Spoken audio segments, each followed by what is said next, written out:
Bonjour à tous, alors aujourd'hui je vais vous parler encore de l'aloe vera. Donc l'aloe vera c'est une plante, c'est aussi un légume que nous pouvons donc consommer, qui fait partie de la famille de l'asperge et de l'oignon, d'où son goût un peu particulier. De par ses vertus, donc il est vraiment reconnu qu'il est régulateur, régénérateur, cicatrisant, antiseptique, hydratant, immunostimulant. Donc beaucoup connaissent l'aloe vera. Donc ce qui est important, c'est que si par exemple vous en avez chez vous, donc il en existe 400 espèces. Voilà déjà.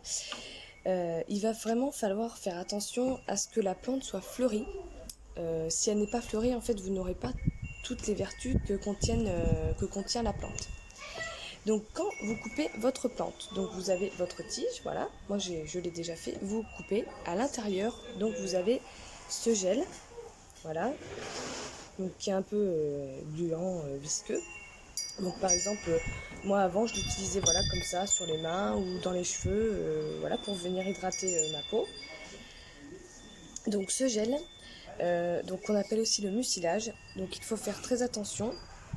Quand vous l'utilisez, il ne faut surtout pas qu'il y ait de verre, puisque l'écorce en fait de la plante est toxique. Donc moi j'ai donc décidé de travailler donc avec le partenaire Forever. Et donc il y a quelques mois. Et j'ai donc pris cette décision parce que ce sont déjà les seuls à avoir la certification mondiale de stabilisation à froid du produit. Donc c'est-à-dire que quand vous coupez la plante, que vous prenez donc le mucilage, s'il n'est pas stabilisé à froid dans les 6 heures qui suivent la coupe, il va perdre toutes ses vertus.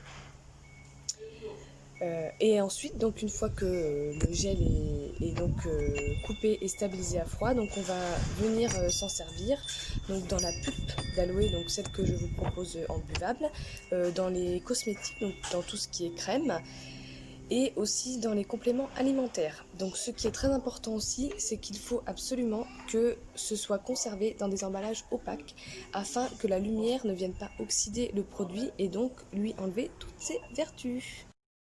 Et voilà, vous en savez un peu plus sur l'aloe vera.